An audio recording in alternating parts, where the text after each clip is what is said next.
क्या कॉलोनियल अज़्म का अहया हो चुका है? Has colonialism restored itself back? Gaza मुजवज़ा मंसूबे की साख्त से साबित होता है कि ताकतवर ममालिक अपना सब्र खो चुके हैं, और दूसरी जंगे अज़ीम के बाद जिस तहज़ीब और सब्र की लिफाजी अक़वाम मुत्तहिदा को तश्कील करके दिखाई गई थी, वो अब इन ममालिक के लिए खुद नाकाबिल बर्दाश्त हो चुकी है। चुनाचा अब वो उस वक्त को दोबारा वापस लाना चाहते हैं जब घोड़ों पर ताकतवर फ़ौज वसीक़ इलाक़े फ़तह करने के बाद खुद मफ़तू मुल्क पर हुकूमत किया करती थी या जंगी बहरी जहाज़ नए मुल्कों पर चढ़ दौड़ते थे, जैसे बरेज़म अमरीका के रेड अनदीनस पर और बरसग़ीर में मुग़लों और मकामी लोगों पर।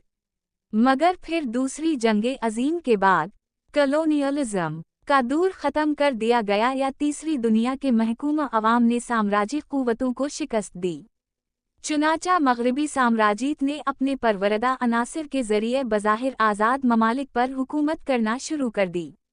नए दौर में ईरान और अफ़ग़ानिस्तान ने मग़रिबी साम्राज्यत को मजबूर कर दिया है कि वो दोबारा डायरेक्ट कॉलोनियलिज़म का अहया करे।